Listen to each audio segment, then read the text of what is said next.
ನಮಸ್ಕಾರ. ಎಸ್ ನ್ಯೂಸ್ಗೆ ಸ್ವಾಗತ. ನಾನು ಎಸ್ ದೇವೇಂದ್ರಗೌಡ. ಇಂದಿನ ಮುಖ್ಯಾಂಶಗಳು.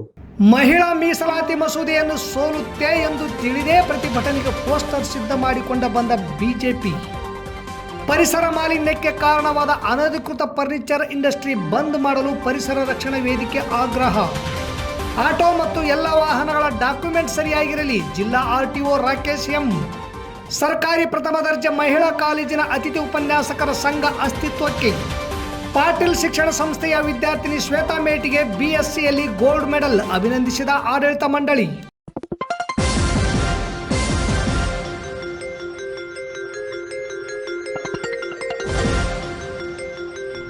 ಎಸ್ ನ್ಯೂಸ್, ಇದು ನಿಮ್ಮ ಧ್ವನಿ. ವಾರ್ತೆಗಳ ವಿವರ. ನಾರಿ ಶಕ್ತಿ ವಂದನಾ ಕಾಯ್ದೆ ಮಹಿಳಾ ಮೀಸಲಾತಿ ಮಸೂದೆ 2023 ಸೆಪ್ಟೆಂಬರ್ 23ರಂದೇ ಸರ್ವಾನುಮತದಿಂದ ಅಂಗೀಕಾರವಾಗಿತ್ತು. ಅಂದೇ ಜಾರಿಗೊಳಿಸಲು ವಿರೋಧ ಪಕ್ಷಗಳು ಒತ್ತಾಯಿಸಿದ್ದವು. ಆದರೆ ಮೋದಿ ಸರ್ಕಾರ ಜನಗಣತಿ ಮತ್ತು ಡಿಲಿಮಿಟೇಷನ್ ನಂತರ ಜಾರಿ ಆಗುವುದಾಗಿ ತಿಳಿಸಿತು. ಈಗ ಚುನಾವಣೆಯಲ್ಲಿ ಮಹಿಳೆಯರ ಮತ ಗಳಿಸಲು ದಿಢೀರ್ನೆ ವಿಶೇಷ ಅಧಿವೇಶನ ಕರೆದು 2011ರ ಜನಗಣತಿ ಮತ್ತು ಡಿಲಿಮಿಟೇಷನ್ ಆಧಾರದ ಮೇಲೆ ಮಹಿಳಾ ಮಸೂದೆ ಜಾರಿ ಮಾಡಲು ಸರ್ಕಾರ ಪ್ರಯತ್ನಿಸುತ್ತಿರುವುದು ನಿಜವಾದ ಕಾಳಜಿಯಿಂದಲ್ಲ, ಚುನಾವಣೆ ಲಾಭ ಪಡೆಯಲು ಮಾತ್ರ ಎಂದು ಪ್ರತಿಪಕ್ಷಗಳು ಬಲವಾಗಿ ವಿರೋಧಿಸಿದ್ದು ಸರಿ ಇದೆ ಎನ್ನುವುದು ಪ್ರಜ್ಞಾವಂತರ ಅಭಿಪ್ರಾಯವಾಗಿದೆ.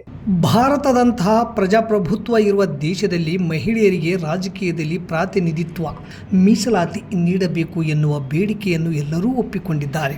ಆದರೆ ಈ ಆಶಯವನ್ನು ಕಾರ್ಯರೂಪಕ್ಕೆ ತರುವ ಪ್ರಶ್ನೆ ಬಂದಾಗ ರಾಜಕೀಯ ಪಕ್ಷಗಳ ನಿಲುವುಗಳು ಭಿನ್ನವಾಗುತ್ತವೆ. 2023ರಲ್ಲಿ ಸಂಸತ್ತಿನಲ್ಲಿ ಬಹುಮತದೊಂದಿಗೆ ಅಂಗೀಕರಿಸಲಾಗಿದ್ದ ನಾರಿ ಶಕ್ತಿ ವಂದನಾ ಕಾಯ್ದೆ ಮಹಿಳಾ ಮೀಸಲಾತಿ ಮಸೂದೆ ಈಗ ಮತ್ತೊಮ್ಮೆ ಮುನ್ನೆಲೆಗೆ ಬಂದಿದೆ. ಈಗಾಗಲೇ ಅಂಗೀಕರಿಸಲಾಗಿದ್ದ ಮಸೂದೆಯನ್ನು ಮರು ಅಂಗೀಕರಿಸುವ ಅವಶ್ಯಕತೆ ಏನಿತ್ತು? ಸಂಸತ್ತಿನಲ್ಲಿ ಮಹಿಳೆಯರಿಗೆ 33% ಮೀಸಲಾತಿ ನೀಡುವ ಮಸೂದೆ ಜಾರಿಗೊಳಿಸುವ ಪ್ರಯತ್ನದಲ್ಲಿ ಅದಕ್ಕೆ ವಿಧಿಸಲಾಗಿರುವ ಷರತ್ತುಗಳನ್ನು ಗಮನಿಸಿದರೆ ಗಂಭೀರ ಪ್ರಶ್ನೆಗಳು ಹುಟ್ಟಿಕೊಳ್ಳುತ್ತವೆ. ಬಿಜೆಪಿ ಸರ್ಕಾರವು ಈ ಮಸೂದೆಯನ್ನು ಜನಗಣತಿ ಮತ್ತು ಕ್ಷೇತ್ರ ಮರುವಿಂಗಡಣೆ ಪ್ರಕ್ರಿಯೆಗಳೊಂದಿಗೆ ತಳುಕು ಹಾಕಿದೆ. ಅಂದರೆ ಮೊದಲು ಜನಗಣತಿ ನಡೆಯಬೇಕು, ನಂತರ ಕ್ಷೇತ್ರ ಮರುವಿಂಗಡಣೆಯಾಗಬೇಕು, ಆ ಬಳಿಕವಷ್ಟೇ ಮಹಿಳಾ ಮೀಸಲಾತಿ ಜಾರಿಗೆ ಬರಬೇಕು ಎಂದು ಬಿಜೆಪಿ ಸರ್ಕಾರ ಹೇಳುತ್ತಿದೆ. ಬಿಜೆಪಿಯ ಈ ಕ್ರಮವು ಕೇವಲ ಟೆಕ್ನಿಕಲ್ ಪ್ರೋಸೆಸ್ನಂತೆ ಕಂಡರೂ ಅದರ ರಾಜಕೀಯ ಒಳಾರ್ಥ ಮಾತ್ರ ಬೇರೆಯೇ ಇದೆ. ಪ್ರಸ್ತುತ ಪರಿಸ್ಥಿತಿಯಲ್ಲಿ ಬಿಜೆಪಿಯ ಈ ಷರತ್ತುಗಳು ಮಹಿಳಾ ಮೀಸಲಾತಿಯನ್ನು ತಕ್ಷಣ ಜಾರಿಗೆ ತರಲು ಅಡ್ಡಿಯಾಗಿವೆ. ಇದರಿಂದಾಗಿ 2024ರ ಲೋಕಸಭಾ ಚುನಾವಣೆಗೆ ಈ ಒಳ ಮೀಸಲಾತಿ ಅನ್ವಯವಾಗಲಿಲ್ಲ.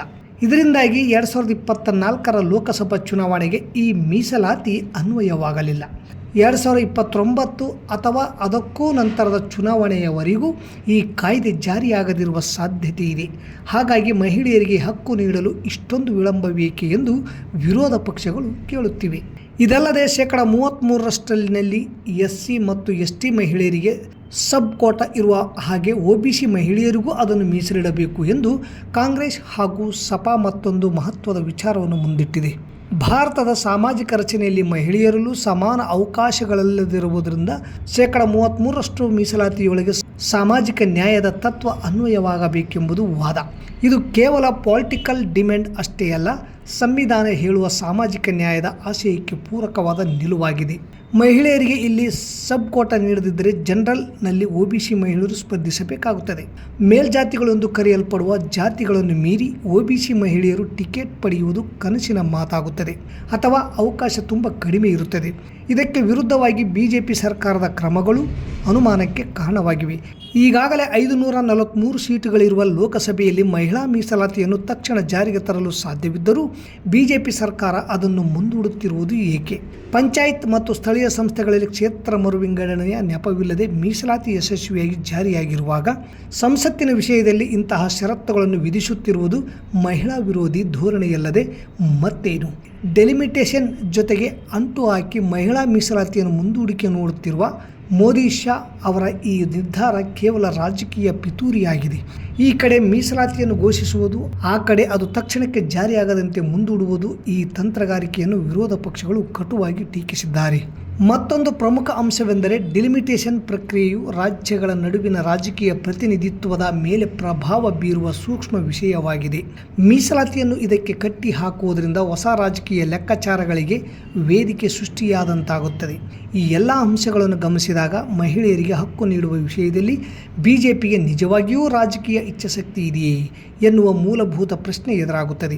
ಮಹಿಳೆಯರ ಸಕ್ರಿಯ ಪ್ರಾತಿನಿಧಿತ್ವ ಇದ್ದಾಗ ಮಾತ್ರ ಪ್ರಜಾಪ್ರಭುತ್ವದ ನಿಜವಾದ ಗೆಲುವಾಗುತ್ತದೆ.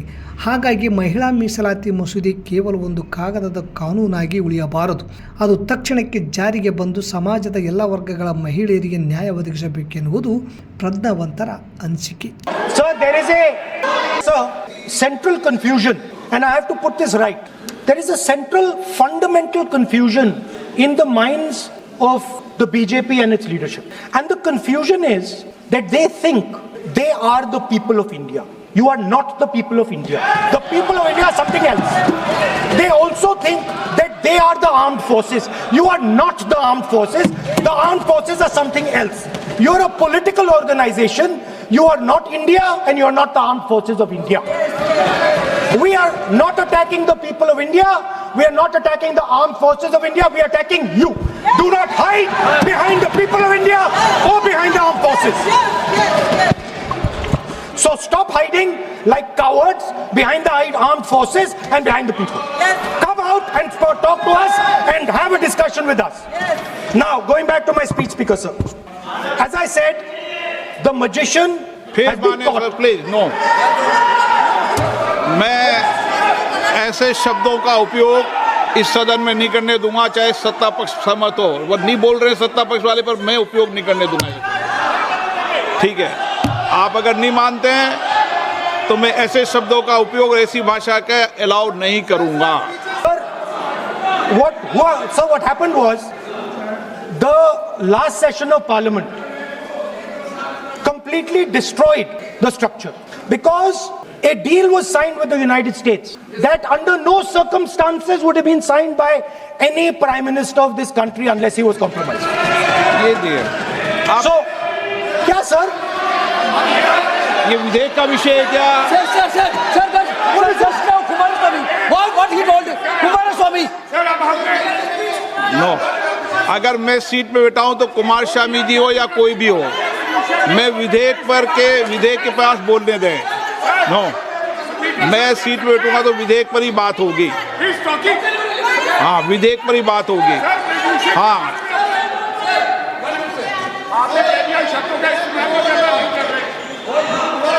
मैं जब आसन पे हूं तो विधेयक पर ही चर्चा होगी. विधेयक के विषय पर आप बोले, मैंने रोका नहीं. विधेयक के विषय पे मैंने कभी नहीं टोका न रोका. विषय पे मैंने कभी नहीं रोका. आपको रोका गया, किसी को रोका के विषय पर?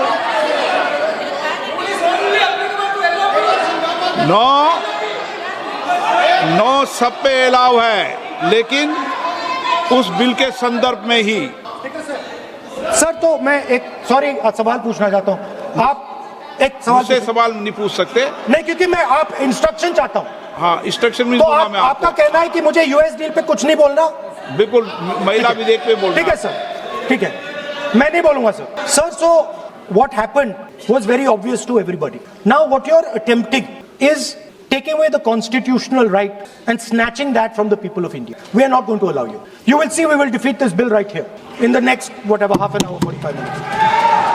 Now I want to conclude with an idea, and I want to give you a sense, because you have to understand something. I know more than I'm saying. You have to understand that I know much more than I'm saying in this house. So I'm going to give you and everybody else a nice puzzle, and the people of India can try and see if they can solve this puzzle. Yesterday I was watching the Prime Minister speak. Low energy, broken, nothing transmitting. And I suddenly noticed that yesterday was the 16th of April. No, I was sitting here and he was talking and he was not able to engage. ಅನಧಿಕೃತ ವಿದ್ಯುತ್ ಸಂಪರ್ಕ ಆದೇಶವಿದ್ದರೂ ವಿದ್ಯುತ್ ನಿಲ್ಲಿಸಲು ಜೆಸ್ಕಾಂ ಅಧಿಕಾರಿಗಳು ಮೀನಾಮೇಷ ಎಣಿಸುತ್ತಿದ್ದಾರೆ. ಜಿಲ್ಲಾಡಳಿತ ಹಾಗೂ ತಾಲೂಕಾಡಳಿತ ಕ್ರಮ ಕೈಗೊಳ್ಳಲು ಪರಿಸರ ರಕ್ಷಣಾ ವೇದಿಕೆ ಸಂಚಾಲಕ ಎಂ ಗಂಗಾಧರ್ ಆಗ್ರಹಪಡಿಸಿದ್ದಾರೆ. ತಾಲೂಕಿನ 4ನೇ ಮೈಲ್ ಕ್ಯಾಂಪ್ನ ವಿರುಪಾಪುರ ಗ್ರಾಮ ಪಂಚಾಯಿತಿ ವ್ಯಾಪ್ತಿಯಲ್ಲಿರುವ ಮಹಾನಂದ ಫರ್ನಿಚರ್ ಇಂಡಸ್ಟ್ರಿಯು ಅಗತ್ಯವಾದ ಸ್ಥಳೀಯ ಸಂಸ್ಥೆಗಳ ಪರವಾನಗಿಗಳನ್ನು ಪಡೆಯದೆ ಪರಿಸರ ನಿಯಮಗಳನ್ನು ಬಹಿರಂಗವಾಗಿ ಉಲ್ಲಂಘಿಸಿ ನಿರಂತರವಾಗಿ ತನ್ನ ಕಾರ್ಯನಿರ್ವಹಿಸುತ್ತಿರುವುದು ಬಹಿರಂಗವಾಗಿದೆ. ಸಿಂಧನೂರಿನ ಸಹಾಯಕ ಕಾರ್ಯಪಾಲಕ ಅಭಿಯಂತರರು, ವಿದ್ಯುತ್ ಇಲಾಖೆ ಜೆಸ್ಕಾಂ ಇವರಿಗೆ ವಿರುಪಾಪುರ ಗ್ರಾಮ ಪಂಚಾಯಿತಿಯವರು ಪತ್ರ 2026 ಜನವರಿ 27 ಹಾಗೂ ತಾಲೂಕಾ ಪಂಚಾಯಿತಿ ಇವರ ಪತ್ರ ಫೆಬ್ರವರಿ 9ರಂದು ಸ್ಪಷ್ಟವಾಗಿ ಗ್ರಾಮ ಸ್ವರಾಜ್ ಹಾಗೂ ಕರ್ನಾಟಕ ರಾಜ್ಯ ಪಂಚಾಯತ್ ರಾಜ್ಯ ಕಾಯ್ದೆ 1993 ಸೆಕ್ಷನ್ 66 ಉಲ್ಲಂಘನೆ ಮಾಡಿದ್ದಾರೆ ಎಂದು ಪತ್ರ ಬರೆದು ಮಹಾನಂದ ಇಂಡಸ್ಟ್ರಿ ಅಗತ್ಯ ಪರವಾನಗಿಗಳನ್ನು ಪಡೆಯದೆ ಕಾರ್ಯನಿರ್ವಹಿಸುತ್ತಿರುವುದರಿಂದ ವಿದ್ಯುತ್ ಸರಬರಾಜು ಬಂದ್ ಮಾಡಬೇಕೆಂದು ಪತ್ರ ನೀಡಿದ್ದಾರೆ. ಈ ಸ್ಪಷ್ಟ ಅಧಿಕೃತ ಸೂಚನೆ ಇದ್ದರೂ ಸಹ ಸಂಬಂಧಿತ ವಿದ್ಯುತ್ ಇಲಾಖೆ ಅಧಿಕಾರಿ ಯಾವುದೇ ಕ್ರಮ ಕೈಗೊಳ್ಳದೆ ನಿರ್ಲಕ್ಷ್ಯ ವಹಿಸಿದ್ದಾರೆ. ಸಾರ್ವಜನಿಕ ಹಿತಾಸಕ್ತಿಯನ್ನು ಕಡೆಗಣಿಸಿದ್ದಾರೆ ಹಾಗೂ ಇಂಡಸ್ಟ್ರಿಯ ಜೊತೆಗೆ ಸಂಶಯಾಸ್ಪದ ಶಾಮೀಲಾಗಿರುವ ಅನುಮಾನಕ್ಕೆ ಕಾರಣರಾಗಿದ್ದಾರೆ. ಪರಿಸರ ರಕ್ಷಣಾ ವೇದಿಕೆ ಸಿಂಧನೂರು ವತಿಯಿಂದ ಅನಧಿಕೃತ ಮಹಾನಂದ ಇಂಡಸ್ಟ್ರಿಗೆ ಸಂಪೂರ್ಣ ವಿದ್ಯುತ್ ಸರಬರಾಜನ್ನು ಶಾಶ್ವತವಾಗಿ ಕಡಿತ ಮಾಡಲು ಮಾರ್ಚ್ 10ರಂದು ಮನವಿ ನೀಡಿದ್ದೇವೆ. ಮತ್ತೆ 2ನೇ ಮನವಿಯನ್ನು ಸಹಾಯಕ ಕಾರ್ಯಪಾಲಕ ಅಭಿಯಂತರರಿಗೆ, ವಿದ್ಯುತ್ ಇಲಾಖೆ ಸಿಂಧನೂರು ಇವರಿಗೆ ಮತ್ತೆ ಏಪ್ರಿಲ್ 17ಕ್ಕೆ ಮನವಿ ನೀಡಿದ್ದೇವೆ. ಇಲಾಖೆಗಳ ಪರವಾನಗಿ ಪಡೆಯದೆಯೇ ಜನ ಜಾನುವಾರು ಜೀವಕ್ಕೆ ಸಂಕಷ್ಟ ತರುವ ಪರಿಸರ ಮಾಲಿನ್ಯಕ್ಕೆ ಕಾರಣವಾದ ಮಹಾನಂದ ಫರ್ನಿಚರ್ ಇಂಡಸ್ಟ್ರಿಯನ್ನು ಕೂಡಲೇ ಬಂದ್ ಮಾಡಿ ಪರಿಸರ ಕಾಪಾಡಬೇಕೆಂಬ ಪರಿಸರ ರಕ್ಷಣಾ ವೇದಿಕೆ ಒತ್ತಾಯ ಮಾಡಿದೆ. ಈ ಸಂದರ್ಭದಲ್ಲಿ ಸಂಚಾಲಕರಾದ ಎಂ ಭಾಸ್ಕರ್, ಕನಕಪ್ಪ ಮುರುಣಿ, 4ನೇ ಮೈಲ್ ಕ್ಯಾಂಪಿನ ರಂಗಪ್ಪ, ಸಿದ್ದಪ್ಪ, ರಾಮಣ್ಣ, ಹನುಮಂತ, HR ಹೊಸಮನಿ, ಮುದಿಯಪ್ಪ, ದರ್ಗಯ್ಯ ಸೇರಿದಂತೆ ಅನೇಕರು ಇದ್ದರು. ಸಿಂಧನೂರಿನ ಕೇಂದ್ರ ಬಸ್ ನಿಲ್ದಾಣದಲ್ಲಿ ಎಡ ಮತ್ತು ಬಲಭಾಗದಲ್ಲಿ ನಿಲ್ಲಿಸುವ ಆಟೋಗಳ ಚಾಲಕರನ್ನು ಕರೆದು ನಿಮ್ಮ ಆಟೋಗಳ ಡಾಕ್ಯುಮೆಂಟ್ ಸರಿಯಾಗಿರಲಿ, ಪ್ರತಿಯೊಬ್ಬ ಆಟೋ ಚಾಲಕರು ತಪ್ಪದೇ ಯೂನಿಫಾರ್ಮ್ ಹಾಕಲೇಬೇಕು ಎಂದು ಆಟೋ ಚಾಲಕರಿಗೆ ಜಿಲ್ಲಾ RTO ಅಧಿಕಾರಿ ರಾಕೇಶ್ ಎಂ ಇಂದು ಕರೆ ನೀಡಿ ಎಚ್ಚರಿಕೆ ನೀಡಿದರು. ಆಟೋ ಚಾಲಕರಿಂದ ಹಿಡಿದು ಎಲ್ಲ ವಾಹನಗಳ ಚಾಲಕರು ತಮ್ಮ ವಾಹನಗಳ document, insurance, RC book, driving licence ಇರಲೇಬೇಕು. ದಾಖಲಾತಿಗಳನ್ನು ತಪ್ಪದೆ ನಿಮ್ಮ ವಾಹನಗಳಲ್ಲಿ ಇಟ್ಟುಕೊಂಡಿರಬೇಕು. ಏನಾದರೂ ಅನಾಹುತವಾದಲ್ಲಿ ತಕ್ಷಣವೇ ಸಹಾಯಕ್ಕೆ ಬರುತ್ತದೆ, ಇಲ್ಲವಾದರೆ ನೀವು ತಲೆದಂಡ ಕೊಡಬೇಕಾಗುತ್ತದೆ. ನಾವು ಯಾವಾಗ ಬಂದು ಕೇಳಿದರೂ ನಿಮ್ಮಲ್ಲಿ ಎಲ್ಲ ದಾಖಲಾತಿಗಳು ಇರಬೇಕು. ತಪ್ಪಿದಲ್ಲಿ ನಿಮ್ಮಗಳ ಆಟೋ ಮತ್ತು ವಾಹನಗಳನ್ನು ಸೀಜ್ ಮಾಡಲಾಗುವುದು ಎಂದು ಜಿಲ್ಲಾ RTO ಅಧಿಕಾರಿ ರಾಕೇಶ್ ಎಂ ಆಟೋ ಚಾಲಕರನ್ನು ಉದ್ದೇಶಿಸಿ ಹೇಳಿದರು. ಪ್ರಿಯ ಪಾಲಕರೇ, ನಿಮ್ಮ ಮಕ್ಕಳ ಉಜ್ವಲ ಭವಿಷ್ಯಕ್ಕಾಗಿ ಕೇಂದ್ರ ಮತ್ತು ರಾಜ್ಯ ಸರ್ಕಾರದಿಂದ ಮಾನ್ಯತೆ ಪಡೆದಿರುವ ಸನ್ರೈಸ್ ಗ್ರೂಪ್ ಆಫ್ ಇನ್ಸ್ಟಿಟ್ಯೂಷನ್ ಹಾಗೂ D pharmacy, nursing, paramedical college Sindhanur ಸಂಸ್ಥೆಗೆ ಹಿಂದೆ ಭೇಟಿ ನೀಡಿ ಆರೋಗ್ಯ ಕ್ಷೇತ್ರದಲ್ಲಿ ನಿಮ್ಮ ಭವಿಷ್ಯವನ್ನು ನಿರ್ಮಿಸಿಕೊಳ್ಳಿ. ಕಾಲೇಜಿನಲ್ಲಿರುವ ಕೋರ್ಸ್ಗಳು: ಡಿ ಫಾರ್ಮಸಿ ಅವಧಿ 2 ವರ್ಷ, ವಿದ್ಯಾರ್ಹತೆ PUC ಸೈನ್ಸ್ ಪಾಸ್ ಅಥವಾ NIOS ಪಾಸ್. ನರ್ಸಿಂಗ್ GNM ಅವಧಿ 3 ವರ್ಷ, ವಿದ್ಯಾರ್ಹತೆ PUC ಕಲಾ ವಿಜ್ಞಾನ ಮತ್ತು ವಾಣಿಜ್ಯ. Paramedical college DMLT, DHI, DOT and AT ಅವಧಿ 3 ವರ್ಷ, ವಿದ್ಯಾರ್ಹತೆ SSLC ಹಾಗೂ ದ್ವಿತೀಯ PUC ವಿಜ್ಞಾನ ಪಾಸ್. ಈ ಸಂಸ್ಥೆಯ ವಿಶೇಷತೆಗಳು: ಅನುಭವಿ ಹಾಗೂ ನುರಿತ ಉಪನ್ಯಾಸಕರಿಂದ ಬೋಧನೆ, ವಿದ್ಯಾರ್ಥಿಗಳಿಗೆ ಪ್ರಾಯೋಗಿಕ ಹಾಗೂ ವೈದ್ಯಕೀಯ ಕಲಿಕಾ ಅನುಭವವನ್ನು ಹೆಚ್ಚಿಸುವ ಉದ್ದೇಶದಿಂದ ಸಿಂಧನೂರು ಪಟ್ಟಣದ ವಿವಿಧ ಆಸ್ಪತ್ರೆಗಳಲ್ಲಿ ವೈದ್ಯರು ಮತ್ತು ಹಿರಿಯ ನರ್ಸ್ಗಳ ಮಾರ್ಗದರ್ಶನದಲ್ಲಿ ಪ್ರಾಯೋಗಿಕ ಕಲಿಕೆ. ಪ್ರತಿ ಶನಿವಾರ ತಜ್ಞ ವೈದ್ಯರಿಂದ ವಿಶೇಷ ಉಪನ್ಯಾಸ. ವಿದ್ಯಾರ್ಥಿಗಳಿಗೆ ಕಲಿಕಾ ಅನುಭವಕ್ಕಾಗಿ ಸಿಂಧನೂರು ಹಾಗೂ ವಿವಿಧ ನಗರದ ವೈದ್ಯರ ವತಿಯಿಂದ ಉಚಿತವಾಗಿ ನಡೆಯುವ ಸುಮಾರು ಆರೋಗ್ಯ ತಪಾಸಣಾ ಶಿಬಿರ ಹಾಗೂ ಸ್ವಯಂ ಪ್ರೇರಿತ ರಕ್ತದಾನ ಶಿಬಿರದಲ್ಲಿ ವಿದ್ಯಾರ್ಥಿಗಳು ಭಾಗವಹಿಸಿ ವಿಶೇಷ ಕಲಿಕಾ ಅನುಭವವನ್ನು ಪಡೆದಿರುತ್ತಾರೆ.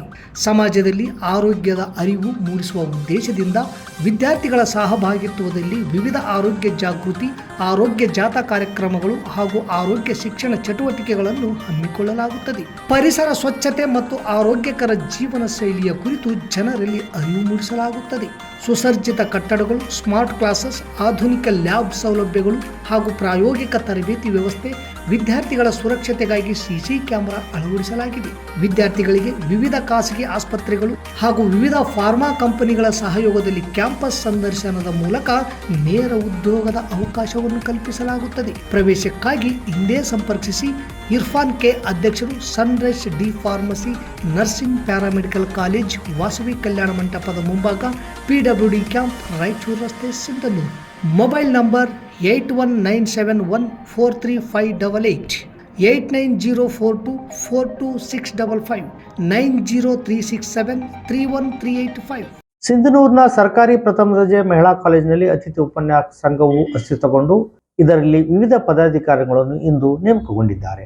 ಗೌರವ ಅಧ್ಯಕ್ಷರಾಗಿ ಡಾಕ್ಟರ್ ಮುದುಕಪ್ಪ ಕೆ, ಅಧ್ಯಕ್ಷರಾಗಿ ಡಾಕ್ಟರ್ ಮದಗಪ್ಪಜ್ಜಿ, ಕಾರ್ಯಾಧ್ಯಕ್ಷರಾಗಿ ಶಂಕರ್ ವಾಲಿಕರ್, ಉಪಾಧ್ಯಕ್ಷರಾಗಿ ಜಯಪ್ಪ ಗೊರೆಬಾಳ್ ಹಾಗೂ ಪ್ರಿಯಾ ಮೇಟಿ, ಪ್ರಧಾನ ಕಾರ್ಯದರ್ಶಿಯಾಗಿ ಡಾಕ್ಟರ್ ಬಸವರಾಜ್ ಬಳಿಗಾರ್, ಕಾರ್ಯದರ್ಶಿಯಾಗಿ ವೀರೇಶ್ ಕನ್ನಾರಿ, ಸಂಘಟನಾ ಕಾರ್ಯದರ್ಶಿಯಾಗಿ ಸರ್ಫರಾಜ್ ಖಾನ್, ಪತ್ರಿಕಾ ಕಾರ್ಯದರ್ಶಿಯಾಗಿ ಗೋಪಿ, ಖಜಾಂಚಿಯಾಗಿ ಶಂಕರಪ್ಪ ಪತ್ತಾರ್ ಸೇರಿದಂತೆ ಸಲಹಾ ಸಮಿತಿಯ ಸದಸ್ಯರಾದ ಮಹೇಶ್ವರಿ, ವಿಠಲ್ ದಂಡಿನ್, ಶಿವರಾಜ್, ಡಾಕ್ಟರ್ ವಿರೂಪಾಕ್ಷ, ಮಂಜುನಾಥ್, MD ಲಿಯಾಕತ್, ಬಸವರಾಜ್, ಕುಮಾರಿ ಸನಾ ಹಂಜುಮ್ ಪದಾಧಿಕಾರಿಗಳಾಗಿ ನೇಮಕಗೊಂಡಿದ್ದಾರೆ. ನಗರದ ಪಾಟೀಲ್ ಮಹಿಳಾ ಡಿಗ್ರಿ ಕಾಲೇಜಿನ ವಿದ್ಯಾರ್ಥಿನಿ ಶ್ವೇತಾ ಮೇಟಿ BSc ಕಂಪ್ಯೂಟರ್ ಸೈನ್ಸ್ ವಿಷಯದಲ್ಲಿ ಗೋಲ್ಡ್ ಮೆಡಲ್ ಪಡೆದುಕೊಂಡಿದ್ದು ಏಪ್ರಿಲ್ 21ರಂದು ಅಕ್ಕಮಹಾದೇವಿ ಮಹಿಳಾ ವಿಶ್ವವಿದ್ಯಾಲಯದ 17ನೇ ಘಟಿಕೋತ್ಸವದಲ್ಲಿ ರಾಜ್ಯಪಾಲರು ಪ್ರಶಸ್ತಿ ಪ್ರದಾನ ಮಾಡಲಿದ್ದಾರೆ ಎಂದು ಪಾಟೀಲ್ ಶಿಕ್ಷಣ ಸಂಸ್ಥೆಯ ಕಾರ್ಯದರ್ಶಿ RC ಪಾಟೀಲ್ ತಿಳಿಸಿದ್ದಾರೆ. ವಿದ್ಯಾರ್ಥಿನಿ ಶ್ವೇತಾ ಮೇಟಿ ಅವರಿಗೆ ಪಾಟೀಲ್ ಶಿಕ್ಷಣ ಸಂಸ್ಥೆಯ ಆಡಳಿತ ಮಂಡಳಿಯ ಅಧ್ಯಕ್ಷರಾದ R ಪಂಪಪತಿ ಪಾಟೀಲ್, ಅಭಿವೃದ್ಧಿ ಸಮಿತಿ ಅಧ್ಯಕ್ಷ ಶರಣಬಸವ ವಕೀಲರು, ಆಡಳಿತಾಧಿಕಾರಿ ಭಾರತಿ ಕೃಷ್ಣ ನೆಕ್ಕಂಟಿ, ಪ್ರಾಚಾರ್ಯ ಮಾರುತಿ ಭಂಡಾರ್ಕರ್ ಹಾಗೂ ಉಪನ್ಯಾಸಕರು, ಸಿಬ್ಬಂದಿ ವರ್ಗದವರು ಅಭಿನಂದಿಸಿದ್ದಾರೆ. ನಗರದ ಬ್ರಾಹ್ಮಣ ಓಣಿಯ ಶ್ರೀರಾಮ ಮಂದಿರದಲ್ಲಿ ಏಪ್ರಿಲ್ 21ರಂದು ಆದಿಗುರು ಶಂಕರಾಚಾರ್ಯ ಜಯಂತ್ಯೋತ್ಸವವನ್ನು ಹಮ್ಮಿಕೊಳ್ಳಲಾಗಿದೆ ಎಂದು ತಾಲೂಕಾ ಬ್ರಾಹ್ಮಣ ಸಮಾಜದ ಅಧ್ಯಕ್ಷರಾದ K ಗೋವಿಂದರಾವ್ ತಿಳಿಸಿದ್ದಾರೆ. ಈ ಕುರಿತು ಶನಿವಾರ ಪತ್ರಿಕೆ ಹೇಳಿಕೆ ನೀಡಿರುವ ಅವರು, ಅಂದು ಬೆಳಗ್ಗೆ ಸುಪ್ರಭಾತ, ನಿರ್ಮಾಲ್ಯ ವಿಸರ್ಜನೆ, ರುದ್ರಾಭಿಷೇಕ, ಉಪ್ಪರವಾಡಿ ಶಾಲೆಯಿಂದ ಶ್ರೀರಾಮ ಮಂದಿರದವರೆಗೆ ಶಂಕರಾಚಾರ್ಯರ ಭಾವಚಿತ್ರದ ಮೆರವಣಿಗೆ ನಡೆಸಲಾಗುವುದು. ನಂತರ ಶ್ರೀರಾಮ ಮಂದಿರದಲ್ಲಿ ಪಂಡಿತ್ ರಾಮಚಂದ್ರ ಸೋಮಯಾಜಿ ಅವರಿಂದ ಆದಿಗುರು ಶಂಕರಾಚಾರ್ಯರ ಜೀವನ ಚರಿತ್ರೆ ಕುರಿತು ಉಪನ್ಯಾಸ ನಡೆಯಲಿದೆ ಎಂದು ತಿಳಿಸಿದ್ದಾರೆ. ಇದೇ ವೇಳೆ ಧಾರ್ಮಿಕ ಕ್ಷೇತ್ರದಲ್ಲಿ ಸೇವೆ ಸಲ್ಲಿಸುತ್ತಿರುವ ಬ್ರಹ್ಮಾನಂದ ಭಟ್, ಸುಬ್ಬಶಾಸ್ತ್ರಿ, ಸಾಮಾಜಿಕ ಸೇವೆಯಲ್ಲಿ ನಿರತರಾಗಿರುವ ಭೀಮಸೇನ್ ಜಾಗೀರ್ದಾರ್ ಹಾಗೂ ಆನಂದ್ ಗೌರ್ಕರ್ ಅವರನ್ನು ಶ್ರೀಶಂಕರ್ ಅನುಗ್ರಹ ಪ್ರಶಸ್ತಿಯನ್ನು ನೀಡಿ ಗೌರವಿಸಿ ಸನ್ಮಾನಿಸಲಾಗುವುದು. ಎಲ್ಲ ಧಾರ್ಮಿಕ ಕಾರ್ಯಕ್ರಮಗಳಲ್ಲಿ ಸಮಾಜದ ಬಂಧುಗಳು ತಪ್ಪದೆ ಪಾಲ್ಗೊಳ್ಳಬೇಕೆಂದು ವಿನಂತಿಸಿದ್ದಾರೆ. ಇಲ್ಲಿಗೆ ವಾರ್ತಾ ಪ್ರಸಾರ ಮುಕ್ತಾಯವಾಯಿತು. ನಿರಂತರ ಸುದ್ದಿಗಾಗಿ ವೀಕ್ಷಿಸಿ ಎಸ್ ನ್ಯೂಸ್. ಇದು ನಿಮ್ಮ ಧ್ವನಿ. ನಮಸ್ಕಾರ. ನಮಸ್ಕಾರ ಕರ್ನಾಟಕ. ರಿಲ್ಯಾಕ್ಸ್ ಮೂಡ್ಗೆ ಏನಾದ್ರೂ ಪ್ಲಾನ್ ಮಾಡ್ತಿದ್ರೆ ನಾನ್ ನಿಮ್ಗೊಂದು ಅದ್ಭುತ ಪ್ರಪಂಚನ ಪರಿಚಯಿಸ್ತಿದ್ದೀನಿ ನೋಡಿ. ನೀವೊಮ್ಮೆ ಈ ಸ್ಥಳಕ್ಕೆ ಭೇಟಿ ನೀಡಿದ್ರೆ ನಿಜವಾಗ್ಲೂ ಖುಷಿಯಲ್ಲಿ ಕಳೆದು ಹೋಗ್ತೀರಾ. Gandharvagiri adventures and nature retreat. ಬಳ್ಳಾರಿಯಿಂದ ಬೆಂಗಳೂರು ರಸ್ತೆ ಮೂಲಕ ಸಾಗಿದ್ರೆ ಡಿ ಹಿರಾಳ್ ಅನ್ನೋ ಗ್ರಾಮ ಸಿಗುತ್ತೆ. ಅಲ್ಲಿಂದ ಜಸ್ಟ್ 1.5 ಕಿಲೋಮೀಟರ್ ಬಸಾಪುರ ರಸ್ತೆ ಬಂದ್ರೆ ನಿಮಗೆ ಸಿಗುತ್ತೆ ಪ್ರಕೃತಿ ಸೊಬಗಲ್ಲಿ ಸರಿಸುಮಾರು 50 ಎಕರೆ ವಿಶಾಲವಾದ ಪ್ರದೇಶದಲ್ಲಿ ನಿರ್ಮಾಣವಾಗಿದೆ Gandharvagiri adventures and nature retreat ಎನ್ನುವ ಸುಂದರ ಪ್ರಪಂಚ. ಇಲ್ಲಿಯ ವಿಶಾಲವಾದ ಆಕ್ಟೋ ಸ್ವಿಮ್ಮಿಂಗ್ ಪೂಲ್ ಮತ್ತು ಡೋನಟ್ ಬೋಟ್, ಟ್ರೆಂಡಿಂಗ್ ನಲ್ಲಿರೋ ಫೋಟೋ ಶೂಟ್ ಗೆ ನಿರ್ಮಾಣವಾಗಿದೆ ಕ್ಯಾಂಡಿ ಲ್ಯಾಂಡ್ ಎನ್ನುವ ಕಲರ್ಫುಲ್ ಪ್ರಪಂಚ. ಪ್ರಕೃತಿ ಮಡಿಲಲ್ಲಿನ ಅಡ್ವೆಂಚರ್ಸ್, ಅತಿ ಉದ್ದದ ಜಿಪ್ ಲೈನ್ ಮೂಲಕ ಸಾಗುವ 60 ಸೆಕೆಂಡ್ಗಳ ರೋಚಕ ಅಡ್ವೆಂಚರ್ ಅನುಭವ ವಿಶೇಷ ಥ್ರಿಲ್ಲಿಂಗ್ ನೀಡುತ್ತೆ. ಜೊತೆಗೆ ಚಿಕ್ಕ ಮಕ್ಕಳು ತುಂಬಾನೇ ಇಷ್ಟಪಡೋ dashing car, dragon ride, bull rodeo, mono train, jumping frog, plane MGR, ಫಾಂಡಾ train, Columbus, flying carousel, archery, air rifle shooting, frisbee, super jet ride, Kalpavriksha centre. ಇದೇನಂತೀರಾ? ಮಾವಿನ ಮರದ ಅಂಗಳದಲ್ಲಿ ಭೋಜನ ಸವಿಯೋ ಮಜಾನೇ ಬೇರೆ ಕಣ್ರಿ. ಅದರಲ್ಲೂ ಇಲ್ಲಿ ಪ್ಯೂರ್ ಆರ್ಗ್ಯಾನಿಕ್ ಹೈಜಿನಿಕ್ ಫುಡ್ ಗೆ ಒತ್ತು ಕೊಟ್ಟು ನಿರ್ಮಿಸಲಾಗಿದೆ. Kids swimming pool, DJ with rain dance, youngsters ಅಂತೂ ಫುಲ್ ಎಂಜಾಯ್ ಮಾಡ್ತಾರೆ. ಇನ್ನು ಗಂಧರ್ವಗಿರಿಯ ಅತ್ಯಾಕರ್ಷಕ ತಾಣವಾದ ವಿಶಾಲವಾದ ಅಡಲ್ಟಸ್ ಆಕ್ಟೋ ಸ್ವಿಮ್ಮಿಂಗ್ ಪೂಲ್ ನಲ್ಲಿ ಸಖತ್ ಎಂಜಾಯ್ ಮಾಡಬಹುದು. ಬಗೆ ಬಗೆಯ ಬಣ್ಣ ಬಣ್ಣದ ವಿವಿಧ ಪಕ್ಷಿಗಳ ಅನಿಮಲ್ ಕಿಂಗ್ಡಮ್. ಇನ್ನೊಂದು ಇಲ್ಲಿಯ ವಿಶೇಷತೆ ಅಂದ್ರೆ 200ರಿಂದ 300 ಜನರು ಸೇರಿ ಆಚರಿಸಿಕೊಳ್ಳಬಹುದಾದ kitty party, birthday party, wedding anniversary ಸೇರಿದಂತೆ ಯಾವುದೇ ಸಂಸ್ಥೆ ಸಂಘದ ವಾರ್ಷಿಕೋತ್ಸವದಂತಹ ಸಮಾರಂಭಗಳನ್ನ ಆಚರಿಸಿಕೊಳ್ಳೋದಕ್ಕೆ ಪಾರ್ಟಿ ಹಾಲ್ ಸೆಟಪ್ ಕೂಡ ಅವೈಲೇಬಲ್ ಇದೆ. 15ರಿಂದ 20 ಜನರು ತಂಗಲು ಸೆಂಟ್ರಲ್ AC ಡಾರ್ಮೆಟ್ರಿ ಕೂಡ ಇದೆ. ಪ್ರತ್ಯೇಕವಾಗಿ ತಂಗಲು 3 AC ರೂಮ್ಗಳ ಸೌಲಭ್ಯವೂ ಲಭ್ಯವಿದೆ. ಫ್ಯಾಮಿಲಿ ಮತ್ತು ಫ್ರೆಂಡ್ಸ್ ಗ್ರೂಪ್ ಗಳಿಗೆ ವಿಶೇಷವಾದ ಟೆಂಟ್ ಹೌಸ್ ಮತ್ತು ಫೈರ್ ಕ್ಯಾಂಪ್ ಕೂಡ ಅವೈಲೇಬಲ್ ಇದೆ. ಮತ್ತೆ ತಡ, ಹಿಂದೆ ಭೇಟಿ ನೀಡಿ Gandharvagiri adventures and nature retreat, Bengaluru ರಸ್ತೆ, ಡಿ ಹಿರಾಳ್, ಟುವರ್ಡ್ಸ್ ಬಸಾಪುರ, ಬಳ್ಳಾರಿ. ಹೆಚ್ಚಿನ ಮಾಹಿತಿಗಾಗಿ ಸ್ಕ್ರೀನ್ ಮೇಲೆ ಕಾಣಿಸೋ ನಂಬರ್ಸ್ಗೆ ಸಂಪರ್ಕಿಸಿ.